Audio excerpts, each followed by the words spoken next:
Yeah. Greeting, fellow music explorers. We've just tuned into Time Zones and Time Meters, a YouTube channel where two prog heads from different corners of the world come together. We dissect music from all over the place. And while we embrace a wide spectrum of sounds and genres, progressive music tends to be our passion and generally finds its way into the conversation. If you haven't watched this before, expect weird tangents, funny observations, and some unique perspectives. Yeah, so the name of the channel probably gives it away, but for those of you who don't know, our goal is to help bring music enthusiasts together from all over the globe. And today we've done exactly that. So I'm from Australia. Simon is from, well, he's Holland, I guess is the right place to start. A Swede living in Holland. Yeah. That's right.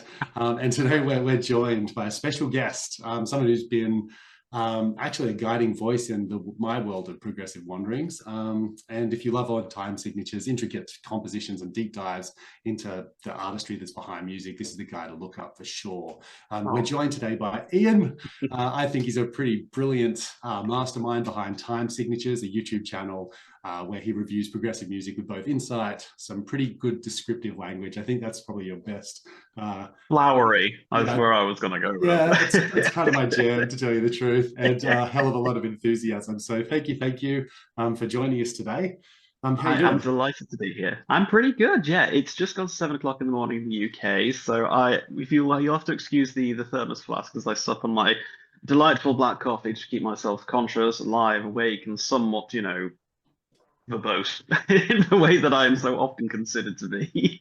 No, I'm really excited to be here, honestly. It's Sunday, it's raining outside. What better place could I be than speaking about progressive music than with two people who feel similarly about it, Yeah, I'm very pleased to be here. Look, Simon's going to be chugging away at some coffee as well, I'm pretty sure. So don't worry about that at all. For me, it's 4 p.m. in the afternoon, so this is the whole point, different time zones, different places. And hopefully some cool sort of perspective. It's like time signatures is not even progressive anymore. It has to be time zones. That's right. There we go. You got to go one step beyond. It's just one upmanship, one after the other. Yeah. So today, everyone, we're going to be talking about harsh vocals. So we're talking about the growls and the screams and the, all of that sort of stuff, the squealing, and all the different stuff in between. The squealing. Yeah, that's right. The whole idea and reason I wanted to talk about it is because I'm a big sort of progressive metal lover, but I do struggle with harsh vocals, which limits me. I've been to see Between the Buried and Me live. And when I rocked up there and was like, oh, this will be interesting, it really was. And although I could appreciate the musicianship and everything, that was a harsh experience for me. And, there's Opeth coming to Australia soon. And I'd love to see Opeth because I really can see the draw. But, again, the harsh vocals is something that I struggle to overcome. So I thought, why not talk to Iain here and Simon, of course, and would sort of discuss harsh vocals in general in the sort of progressive metal scene, maybe get a few tips from both of you too. Simon, you're in a thrash metal band, right? Right, yeah. And I mean, that was, maybe that was a little bit what eventually turned me off from it. I mean, I was a huge metal fan in like the early 2000s. And being the creative soul that I started playing in bands, but eventually ended up in a thrash metal band that was kind of big, and we had played a lot of shows like all over Europe. But then it was like always, full on grunting, and I kind of missed that progressive part where you also get to rest your ears a little bit. And so now I still kind of dabble in the harsh vocals, but I demand a lot from a band that uses harsh vocals. So I can tolerate way more from the 70s prog bands than I can from something like Between the Buried and Me. Is that your alley of music, Iain?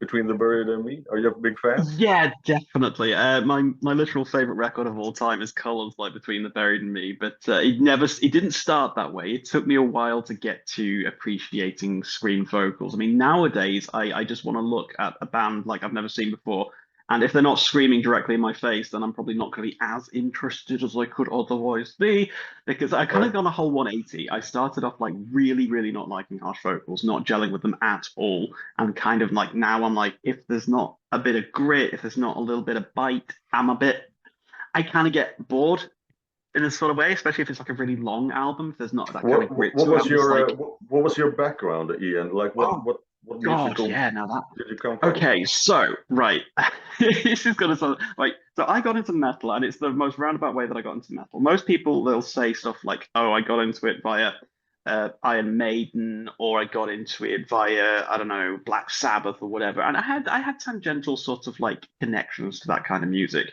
but my life changed the second I heard the opening song of Metallica's Load back in 1996. I was at a friend's house.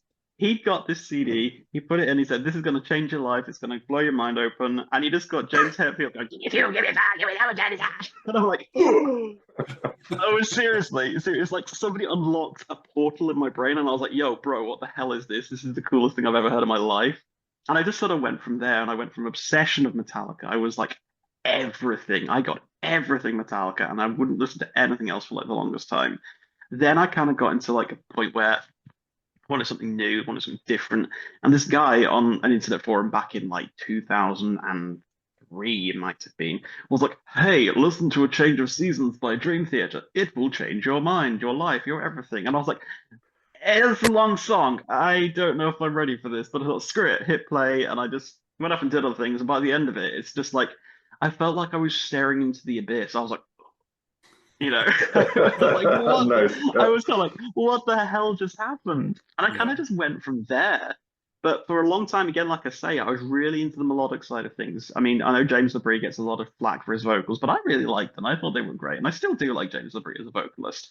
But then people were like, "You need to listen to Opeth." Again, of course, most people go to Opeth. And again, I was a bit like, yeah, I'm not so sure about the growly growls. I'm not so sure about this, you know? But it just sort of grew on me. It's kind of like, well, I suppose a good analogy is black coffee, you know? Most people don't really gel with black coffee when they first try it. It's acidic, maybe, it's acerbic, it's a bit too bitter. And at that point, I'm thinking, you're drinking terrible beans. You need to drink better beans and appreciate it better. Dude, And I feel, we're honestly, gonna have to do a coffee channel as well, by the way. yeah, right. Well, I have considered making an alternate cooking channel called Time Signatures, THYME, because I'm clever and on brand like that, Aren't of you? course. But no, the whole black coffee thing, right? Like, so it translates to music as well. If you have bad harsh vocals, you're not going to enjoy it. But if you have good harsh vocals and you take it in moderation to begin with, I think that can be a great way of stepping up to actually enjoying just full-on black coffee with no sugar straight off the first thing in the morning, Yeah, and that's kind of what I've been told as well, and you just have to persist with it and blah blah blah. But I think that's I don't know, that's the hard thing to tell, isn't it? It's like, what is it that you're looking at? What are you listening for? What makes it good? What makes it bad? Like, to me, I sort of subcategorize vocals in like these kinds of vocals into your death growls, which are like your deep guttural things. I've got that, that crazy scream that's kind of a little bit psychopathic. It's the high end, Yeah. it's raspy, it's kind of just sounds like somebody's gonna like someone's dying here. And then you've got like, but the thing is as well, like, sorry, just to go back to the death growls, is I struggle with those because there's something comedic about it. I'm imagining trolls and ogres wandering around and people trying to impersonate them, or like, "I'm going to be a demon." And I just find that really hard to resonate with myself, because nobody talks like that unless you're watching like some form of fantasy thing, right? So I think there's this part of me which is a little bit on the, like, a little bit silly. And then on the other side, there's like the harrowing, like, freaking death screams that other people do. Like, I'm a huge Leprous fan, right? And so sure.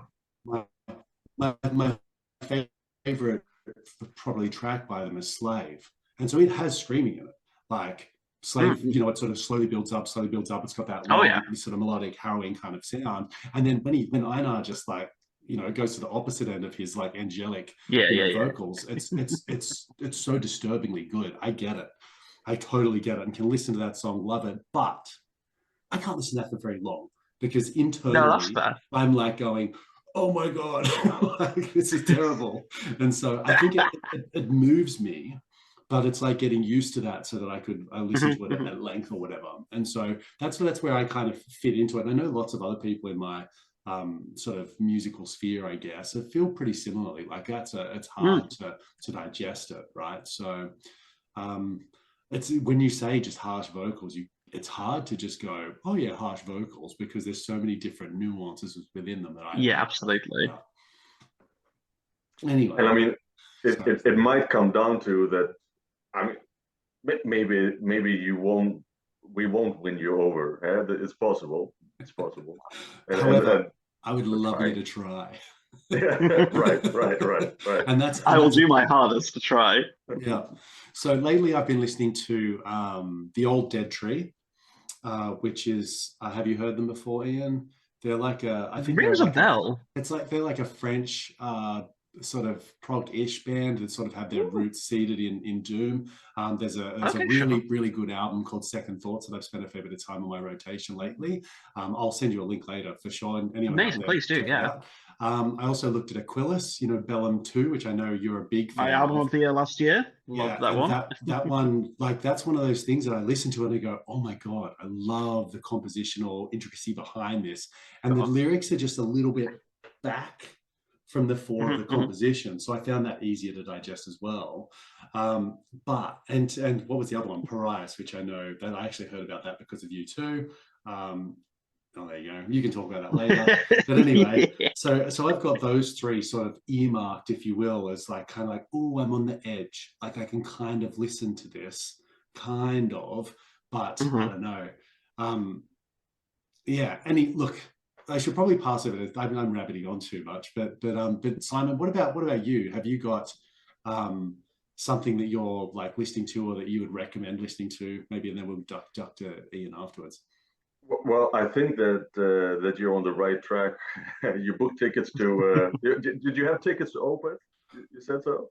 No, but I'm pretty sure I can secure considering one. Yeah, I'm pretty sure I can consider like look, it's an open door, but that's still like my first recommendation either way, because that is I guess also like you said, Ian, around 03 when they released the Deliverance album. Yes, Damnation and Deliverance. Yeah. Right. And of course, I could recommend the Damnation, but he would get no further in his search for harsh vocals.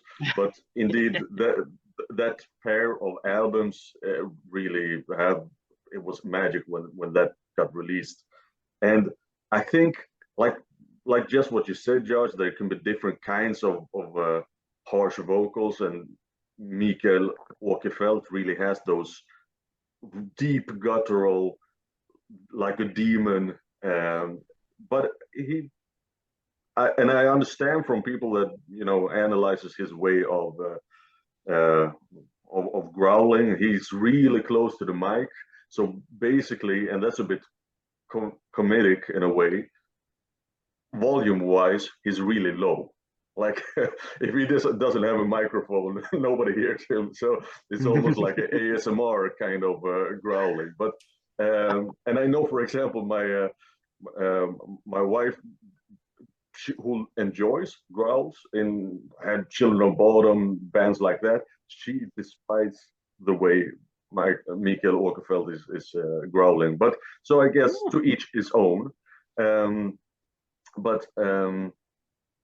Yeah, that album, I mean, he just blends it perfectly there, and it's got such hypnotic riffs, and yeah, I mean, it doesn't get any better than that. I think to me, it's like top 10 metal albums all time. Yeah, that it's an open door, but that's still my first recommendation. Ian, do you think that's a good first place to start?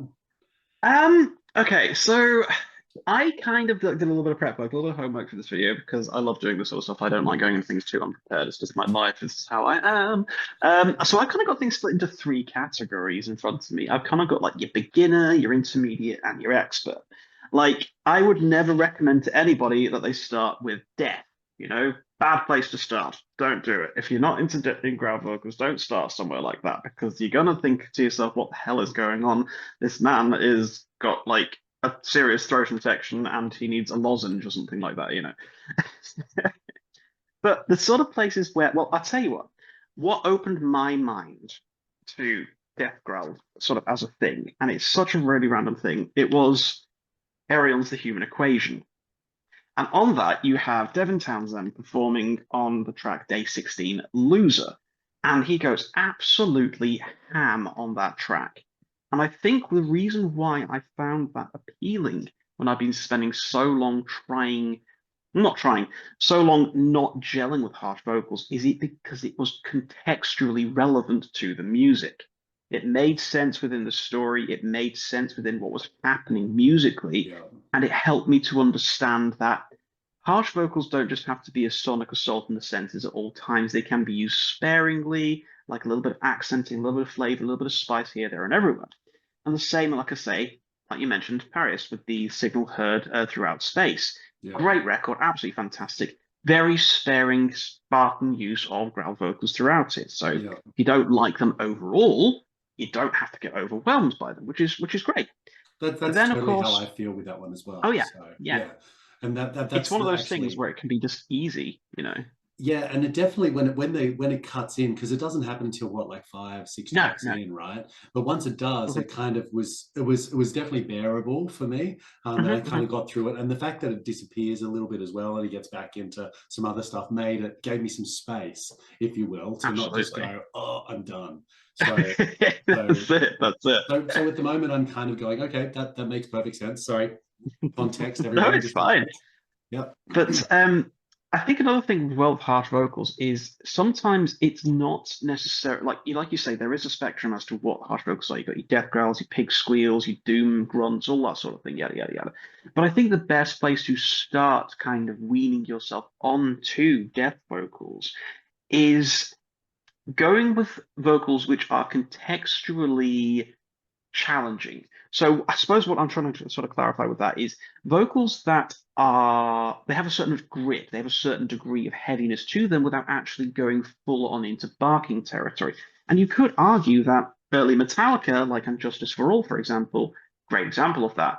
James Hetfield is clearly not singing to his grandma on this. You know, he's definitely got a certain degree of violence, a certain degree of forward thrust with what he's actually doing with his vocals, but never descending into harsh growls territory. And in that kind of respect, because costume face bands are so in at the moment, they're so a la mode, Sermon with of Golden Verse is a great place to go for that. Because again, the growls aren't there, but there's a degree of harshness to the vocals. The drumming, overall delivery, yes. The drumming in that is unbelievable. It's so good. It's so good. But I feel that this is a great kind of gateway album. This sort of style of music, like Mastodon as well, I feel is a good example of that. Because again, the vocals aren't necessarily death growls, but they are there with a certain degree of bite, a certain degree of edge and harshness to them, which I feel is a great way of sort of prepping the mind for something that comes a bit heavier later on. Do you, Simon, do you have anything that you think in your suggestions, because I know you've got a few things put away that would fit into that kind of category too? Yeah, certainly. I would say the two other ones that I prepared are more in that era. I will just drop my second one because you mentioned one of the big four thrash bands there, and so I would like to recommend the one that always just falls out of the big four. What can it be? It can be Testament. Like the one, I mean, they're even harsher than Hetfield, right? It is a bit more screamy, a bit lower pitch. And to be honest, ought to be one of my favorite thrash bands all times. I remember we even played like a bunch of covers of Testament. So they had these 80s, like late 80s albums, and and then they did, and I think around 2001, they released like this re-recordings of these 80s tracks. The album called oh Jesus Christ, what is it called? Still, oh, I'm drawing a blank here. Help me. I'm trying to think myself, actually. I'm just trying to think what Testament albums there are. Because they did the Legacy and the New Order, and then they re-recorded that first Strike Still Deadly, I believe. Yeah. So it's like it's better production. They tuned down their guitars from E to D, so it's even heavier. And I mean, you still have a little bit of that, just like with Justice for All, but it's still a little bit progressive. Because they have this guitar player, right? Alex Skolnick, who's basically a fusion player. So he puts all these, suspended, all this wankery, jazzy stuff in his solos. And I think it's, I mean, it's of course it's a total banger. It's like mosh pit mode, but it's, I think it's a good gateway recommendation. I'd agree with that, definitely. I've just chucked them down. I haven't listened to them at all. And my Last FM profile says, no, not a single song yet. So, although there's a lot of people on here who think it's pretty good. And they've released First a lot Strike of albums. Still Deadly would be so my... You reckon that's the best one to do? Okay. I think so. I think I'd agree with that as well. Yeah, I'd agree with that, definitely. So, so what happened is I interrupted you, Ian, through to Simon. So how's about we jump back here? Where were you? You were talking about these entry points. We got other stuff too. Yeah. So, I don't necessarily have physical props for everything, unfortunately, because I'm only one man. But I would suppose, I think a band like Wilderun would be a great place to go as well. If you've ever heard of Wilderun before, Wilderun. Very much kind of folksy Opeth, I suppose, is the best way of putting it. They've got a much greater emphasis on more melodic cleans. Yes, the growls are there, of course they are. But if you're thinking about getting into them, then God, what the hell's it called? I'm trying to remember the name of their most recent album, and it's escaping me. Bear with me 2 seconds whilst I find it. It wasn't Epigo. We've got Veil of Imagination. Yeah. Is that that one? It is Veil of Imagination. Boom, that's the one. Yeah, check that one out. Loved it. Funnily enough, the very first review I ever did on my channel was of their 2022 album of Epigone, and I watched back that video of mine. I'm like, who is this guy? He has no enthusiasm for anything. It's it's so hard to watch that video. I'm like, But they're a great band. I would definitely recommend Veil of Imagination as a sort of step away, because it's really epic. It's very theatrical, very bombastic.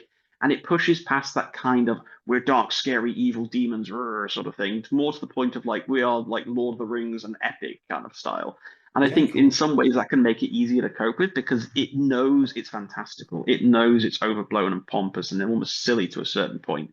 And I think that really does help when the harsh vocals do kick in to kind of push past that and make it a bit more accessible for the person listening to it. Where is that other... What else have we got here? Protest the Hero, I think, is another fairly interesting place to start as well. Because Rhodey Walker, he's got a really interesting vocal delivery style. It's very high-pitched, it's very fast, it's very aggressive, but it never really segues much into any kind of angular death growling or anything like that. Any album I got a take on this one. Let's go. If singer of Leprous. I know. Yeah. If he did thrash metal, it would sound like. Yes. Really? No. Yeah. Absolutely. Yeah. I freaking love Protest the Hero, man. They're so good. They're so good. I absolutely love them.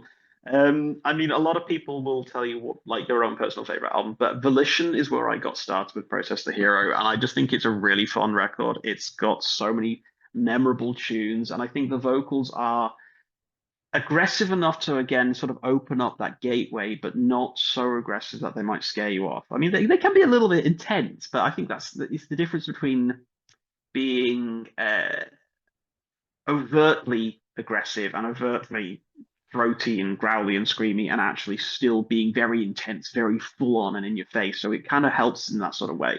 It's like if you go from like the oh God, what's the best? I'm trying to think of the best descriptor. Sermon, like I mentioned earlier, they've got that very kind of introspective style of heaviness to their vocals. But if you take that introspective heaviness, you combine it with the intensity of Protest the Hero, and that might start opening up things to more possibilities. And obviously, then you move on to the intermediate level, whereas where I think Opeth actually lies. I would call Opeth an intermediate accessibility band. And I think the reason why I would consider it intermediate is yes, Ockerfeldt's got this incredible, throaty, demonic, booming growl, but then you've also got his cleans. And something like, obviously, the classic Blackwater Park, you can't go wrong with it. One of the greatest albums of all time. It's incredible. Again, I didn't like it when I first listened to it, because at the time I first listened to it, I was not into harsh vocals at all. And I was like, I don't like it. It's a scary man going raw. You know, I didn't feel it at all. But the more I got used to it, the more I appreciated like the really clean breaks on this album. I mean, Harvest. I mean, come on, you go from bleak into Harvest. I think you've gone from really dirty, dank, heavy. Yeah, exactly, exactly. And then Harvest is beautiful acoustic ballad, and it's heart-aching. It's so, so good. And it acts as a great sort of come down. It acts as a great kind of I suppose a cleansing moment within the scary vocals to enable you to actually appreciate maybe like how effective that style of singing can be in terms of its emotional resonance, just because of how different these two moments can be on this album. You know, I just love it for that. I really do. I've got a close friend of mine who actually got me into, I guess, sort of progressive music, sort of inadvertently, and he's a big major influence in my sort of musical listenings. And he put together a bit of an Opeth list for me to listen to, Okay. and so they were a lot of those like softer songs. So I've heard Harvest. I've listened through it about 6 or 7 times. I think it's like it's beautiful, isn't it? Right. And he refers to it as like their sort of pastoral sound. Like it's got that like vibe about it. He says it. And I would agree. I thought it was wonderful. And that's why Opeth is sitting on the edge for me, because I know so many parts of it. I just go, wow, that's so good. But I just don't think I'm ready yet. I'm just having a look because I'm familiar with Pale Communion, which I did this year to be on my sort of circulation. And oh, there you go. Hello. And so I deliberately did that one, obviously, because it's a little bit more progressive and a little less harsh as well. And I was told. Oh no, that's in Court of Venom. Ignore me. That's not Pale Communion at all. That's in Court of Venom. I'm an idiot. Oh yeah, you're right. I'm such a. I know Opeth. He lied. It's glare. You could have gotten away with it. I'm just having a look. There's a Coil is on my like Coil. Yes. Coil, is that another one that would fall into that? I believe that's the start of Watershed, if memory serves correctly. Yeah, and then I've got Harvest, Window Pane, Hope Leaves. Okay. Anyway, there's a bunch of there's great choices, but it's not so harsh. No, and that's what he deliberately did, I think, to get me into the soundscape, if anything, of sort of what they're doing. So it was very thoughtful. I really appreciated him putting the effort in, and then I put on like Blackwater Park or whatever it is, and then just go, oh my god. So anyway, sorry. Continue. Yeah.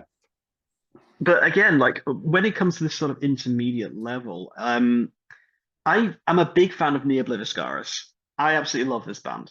And these guys are very extreme with the differentiation between their vocals. Like the harsh vocals, obviously he's left the band now, unfortunately. So whatever comes next, he won't be on it. Zenoir, or Zen, it's definitely not his real name, you know. He was born raised as a Christian boy, Zenoir. Yeah, obviously, whatever. And you got Tim Charles, obviously, on the clean vocals and the violin.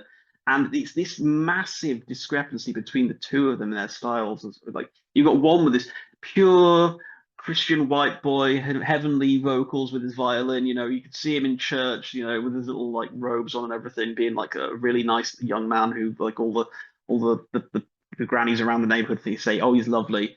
And then you've got his best mate Zenoir, who's just like they're sitting in the dirt, like stabbing things with a stick, and who's going, hey! You know. He's got these two weirdly opposed elements in one band, and again, it takes some getting used to. It really, really does. But if you're able to move past. And again, I think Zen's vocals are very, very good. It's all like you say. The problem with it is that you probably will find it quite comedic because it's almost like you got this guy. He's got a silly pseudonym. He's dressed like a scary guy going out to a goth club in the middle of the night, sort of thing. You know, he's got black clothes, long black hair, almost like freaking Samara out of the Ring or whatever. You know, but I like the juxtaposition myself because I feel like if ever one part's becoming too much, then it isn't long before the next part takes over. It really is one of the most efficient 50-50 splits I've felt in modern progressive metal.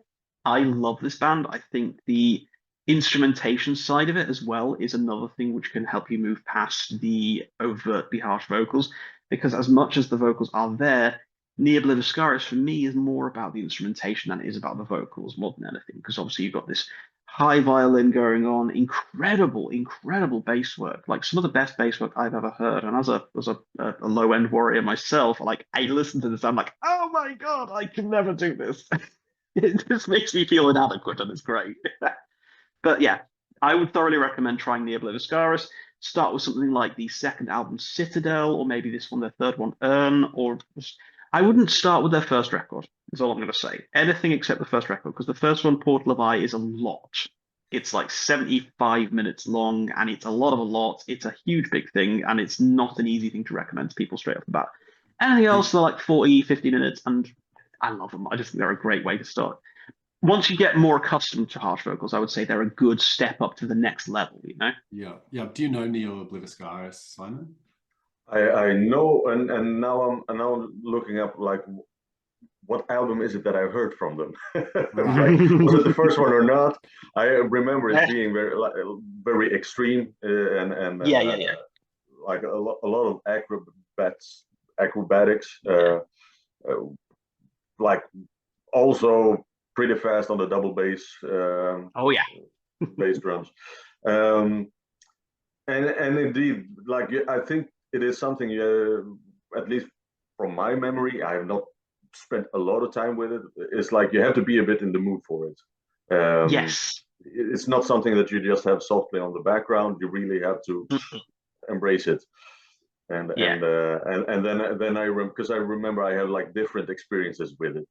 You know, on some days it's been a great choice. And other things I'm like, I'm throwing this out of my collection. But yeah, totally. It's absolutely cool. And it's also like I'm going a little bit off the rails here, but like something that I might have a bit of an issue with a lot of modern bands is that you don't always have these personalities that you might have had in the 70s or 80s, and this seems like a total weirdo. So it's you know, it's nice to have these colorful people making music that actually, you know, stand out. Definitely it is.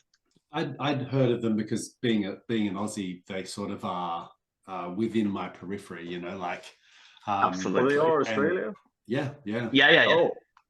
And so they've done a fair bit of touring around, and I've kind of looked at them and just gone, oh god, like, okay, they're just a little bit too much for me. But I do know a guy who, when he found out I was a big prog metal guy, he was like, oh, these guys are like my second favorite band. You have to listen to them. And I'm like, yeah, I'll get there for sure. And I think when he sort of looked at me funny, did that eye squinty thing and went, what bands do you like?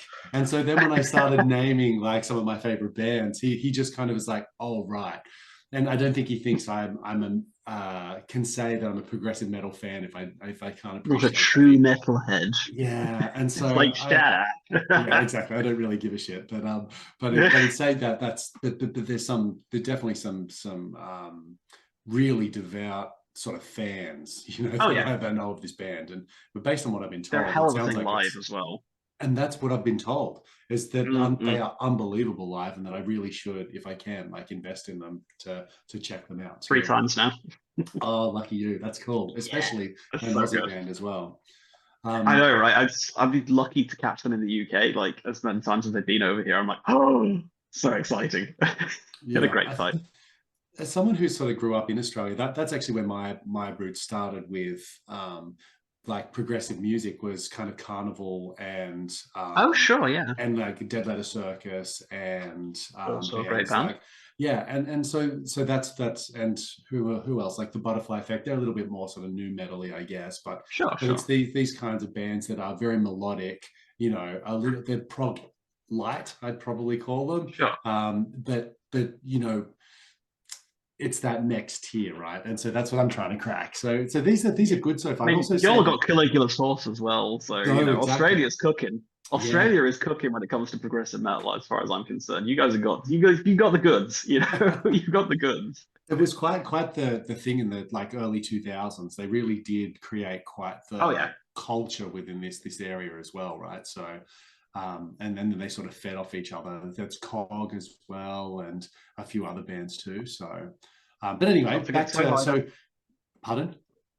Let's not forget Towhider. Oh yes, greatest Australian progressive musician ever. I'm telling you, love that guy.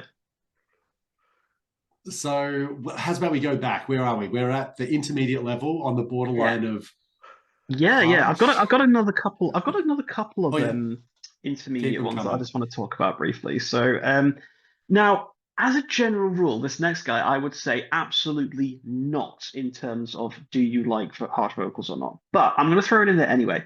Specifically, this album, Arctis by Iain. Now, I like this album very, very much specifically. Now, Iain, like I say, normally I would tell people who aren't into harsh vocals or who are sort of getting started, just do not do Iain whatsoever. You will not enjoy Iain. He has a very particular kind of pig squeal that is distinctive, shall we say. And even I'm not sure I like it that much. But his clean vocals are wonderful, absolutely incredible. Now, this particular record, I feel, is a really great combination of all of his various different experimental styles. He's got some sort of electronica stuff going on here. He's got the death metal thing. He's got the black metal thing. And then the final track of Celestial Violence with Einar Solberg of Leprous sort of jumping in to do guest vocals. It really is just like his massive, anthemic, brilliant progressive metal thing going on. And I think that this particular album, even if you don't gel with Iain at all, I think it's still worth listening to because it's a really good gateway drug to sort of like tangentially sort of like tiptoeing around that kind of really extreme black metal kind of stuff. It's not necessarily a guaranteed gimme. There's no guarantee that anybody will enjoy it, but I do think certainly particular tracks off this are definitely worth checking out. Yeah, I've heard a little. I was just going to say I've heard a little bit of like Iain featuring in some of Einar's stuff as well, and vice versa, because they're brother-in-laws. Is that correct? I think it's something like that. Yeah, it's something like that. I know that. Yeah. So what did you say? It was featured. I said it's his brother-in-law, but Einar Solberg from Leprous. Oh yeah, Einar. Oh, yes. Yeah, sure. Here we go. So we've got the Australian twang. So I'm going to butcher all European names, by the way. It's all right. I'm British and I do the exact same. It's fine. Yeah. You understood him. There you go. Okay. Yeah. All right. So there's something for people listening at home. If you didn't know, they're brother-in-laws. There you go. There you go. Anyway, continue, please. And I've kind of got like one more left for the intermediate level. And this is, again, one of my favorite albums literally ever. I think I've only got the instrumental version of it, but it is The Ocean and Pelagial. Now, The Ocean are much more of a post-metal band than they are of anything else, but they're kind of progressive post-metal.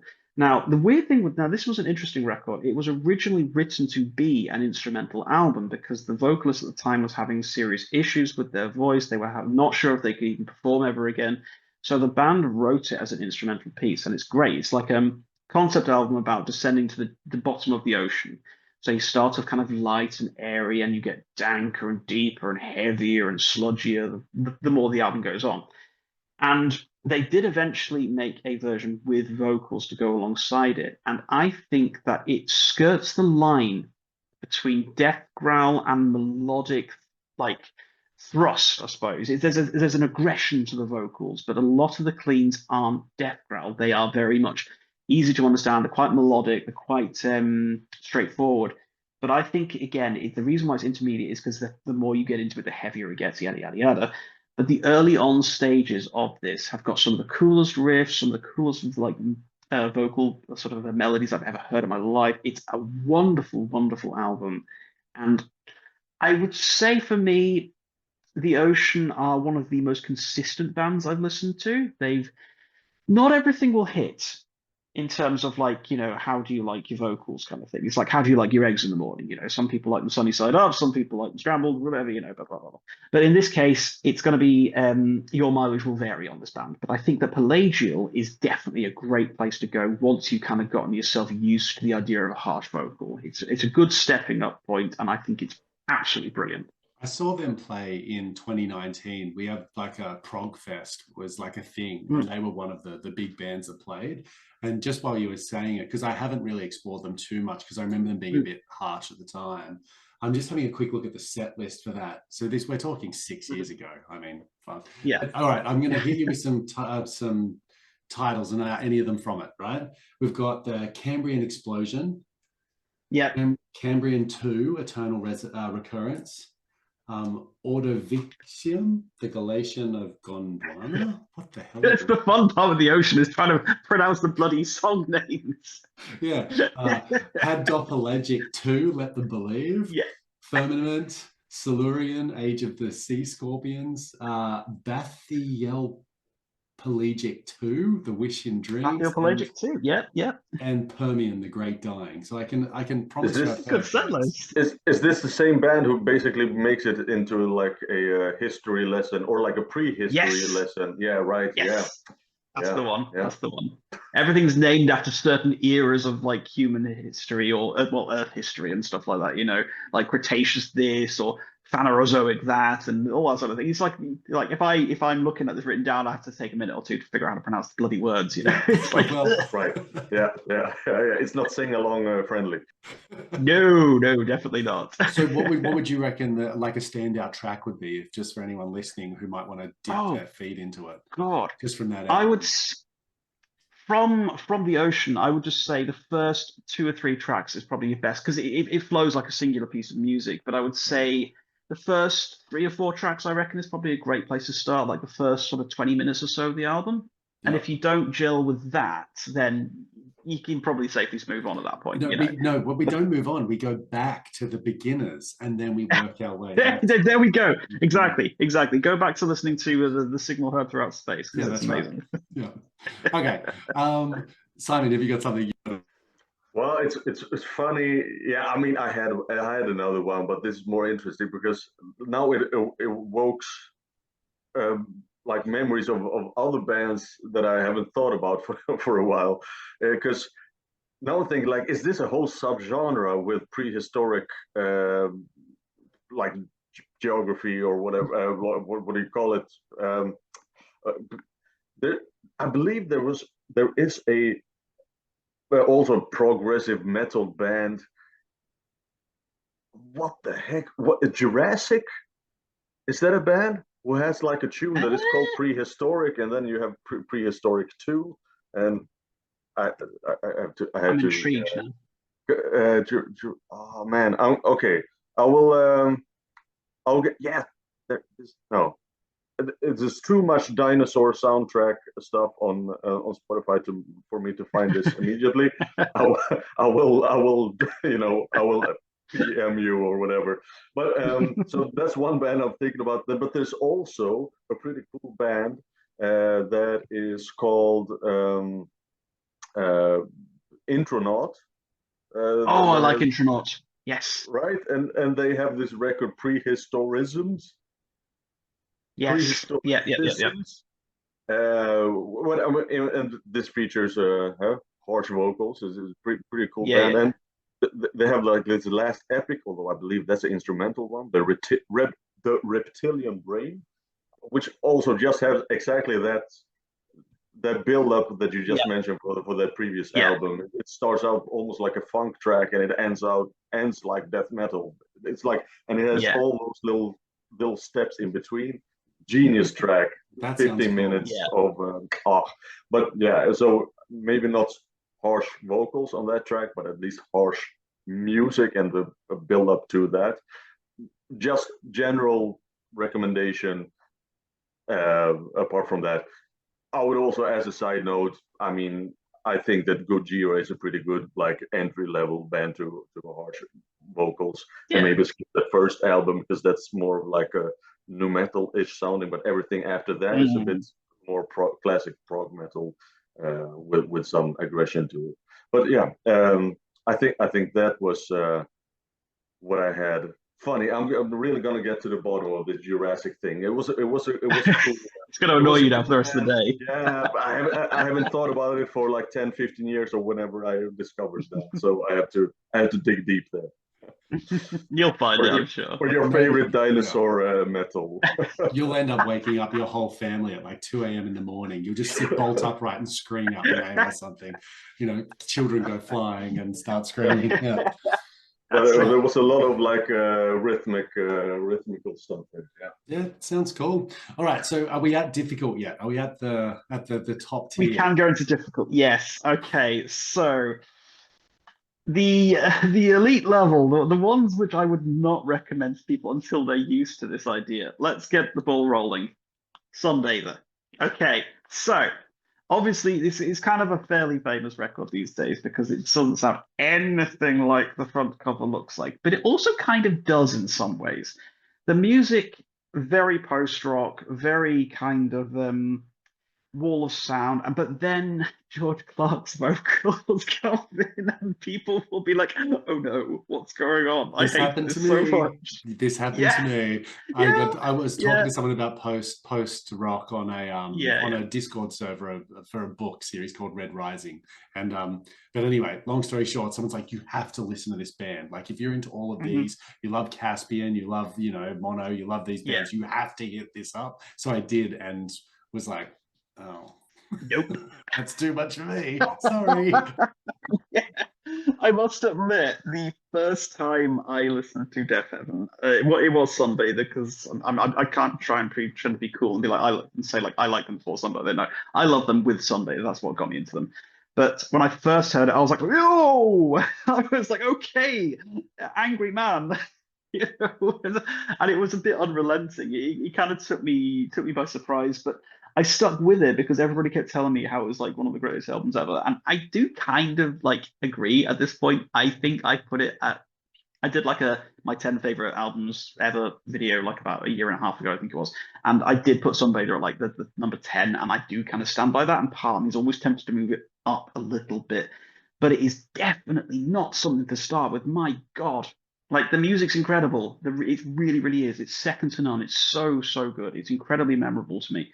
But George Clark will put you off if you're not prepared for him. He will just like, I'm going to take this wonderful music you're enjoying so much, and I'm going to scream it really loud. You know, sort of. And it's not just like Mickey Ackerfeld screams where, you know, you can kind of figure out what he's saying. George is incomprehensible. You will not understand a word that he's saying. But what got me past that, and I will pass on the knowledge, as it were, because it really did help to try and sort of change how I listen to harsh vocals, not just from Death Heaven, but from other bands as well. If you try and think of harsh vocals as an instrument in their own right, don't think of it as the human voice, don't think of it as that. Assume it is an instrument, like a guitar, a bass, drums, whatever. And if you can try and encapsulate it as such within the context of the music, I find it makes it easier to find palatable. It takes a little bit of doing. It's not like a switch you can just flick on and off in your brain because we're so hardwired to assume vocals are this, vocals are that, vocals are the other. But if you can get yourself to thinking that way, it really does help. It really helps. When you're saying post-rock and harsh vocals, I have to think of Bell Witch. Yes, good shout. I love Bell Witch. Which is also like not a beginner level. No, good lord, no. For anybody.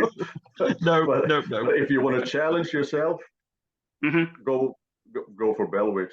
And the one of the best album covers of all time is the Mirror Reaper, right? It's so good. It's so good. I really want that on vinyl just for the artwork, you know. So I want it as a wall painting. Yeah. You know, that would be so sick. It'd go That with would be those very flowers fun. in the background too, Simon. It'd go with them beautifully. It's very metal to sit in my Hell yeah, it old is. daughter's room. Hell yeah, it is. Hell yeah. But All right, what's like next? carrying on like with the difficult stuff again, we're sticking with post metal. So the Ocean, as I said before, is like the reasonably okay, easy enough to get into post metal band. But there is another post metal band that I actually do prefer, but are very, very difficult, and that is Cult of Luna. And this is their album A Dawn to Fear. And it is extraordinary. There's lots of circles everywhere. Anybody who like knows me, there's an ongoing in joke that any album with a circle on automatically gets a 10 out of 10 from me for some stupid reason. I don't know why. Like when I like look back at it, like see most of my favorite albums of all time have got circles on them in some capacity. I don't know why. It's just a thing. But Cult of Luna, again, one of the most consistent bands of all time. I do not think they put out a single bad record. Ultimately, their records are all sonically very similar to each other. Yes, it's very intense, it's very wall of sound, it's very full frontal assault of the senses. This is not going to hold your hand, it's not going to be nice to you, it's not going to be gentle. This is a full-on smashing about the head with a big brick.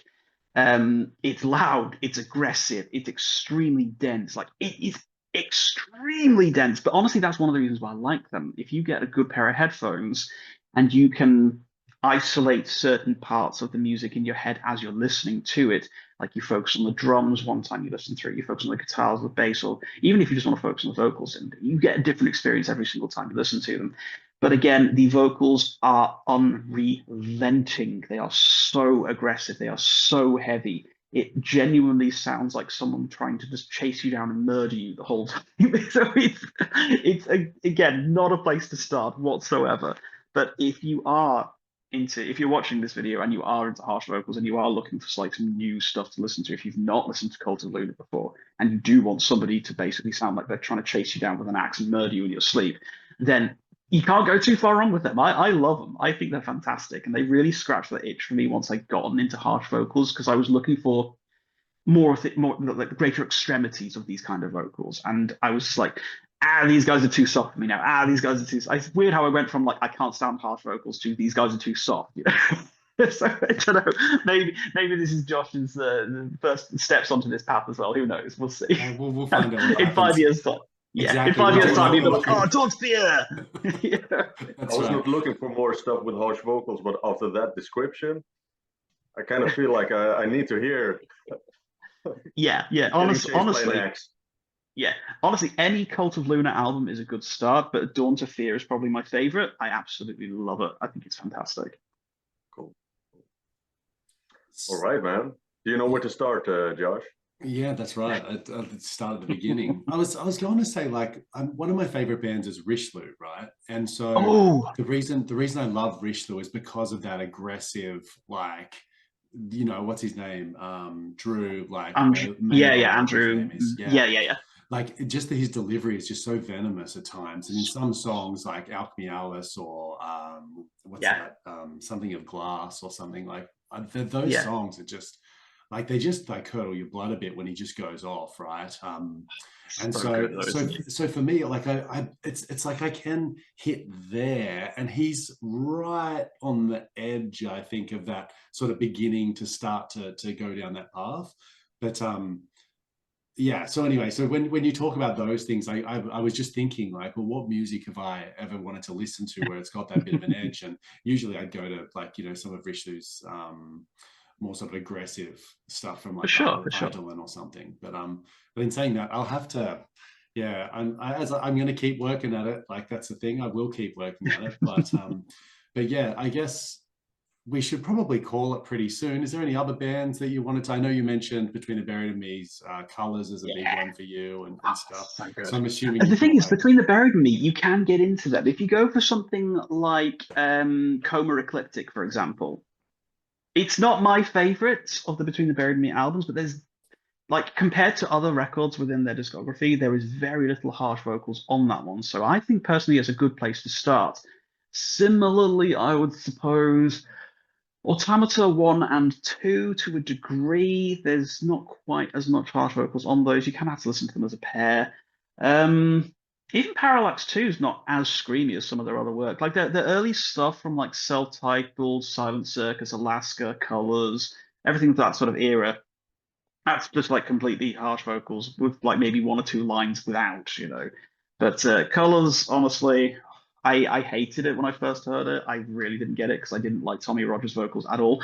Oh, also, actually, if you like the idea of Between the Buried and Me, but you don't like the harsh vocals, check out Tommy's solo albums under the Thomas Giles banner.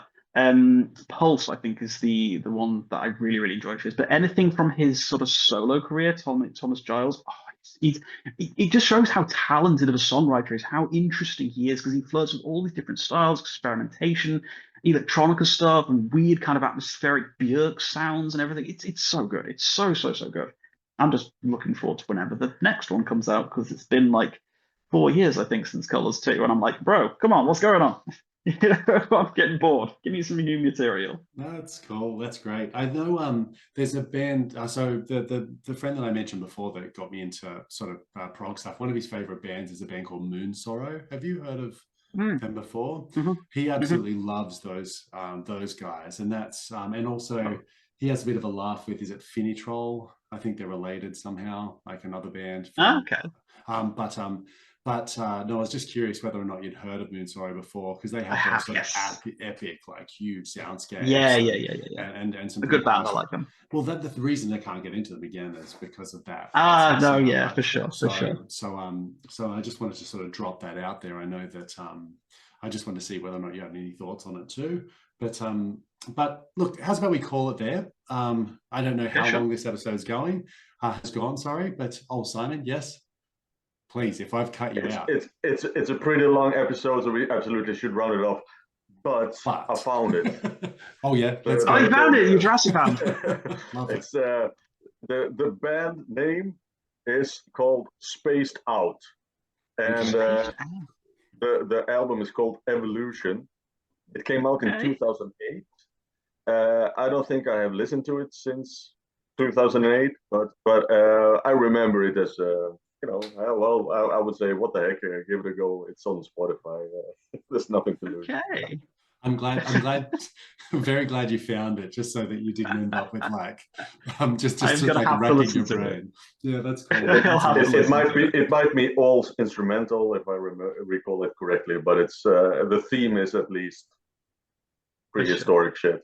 Yeah. I'm gonna have to listen to it after this saga. I've got to listen to it. Yeah, and I have to listen to being chased by an axe murderer. Hell yeah, he's gonna get you. Thank you so much for joining me, everybody at home, everybody who's here. Obviously, Simon, Iain. It's been a very fun. I've enjoyed this thoroughly. It's been great. Thank you so much for tuning in. Of course, you can find Iain at Rhyme Signatures. I mean, I wouldn't doubt. I mean, most people would probably know it if they're looking up prog, stuff anyway and listening to us. But in saying that, if you haven't, check him out. As I said, one of my favorite sort of reviewers, and definitely responsible for a lot of progressive wanderings on my behalf.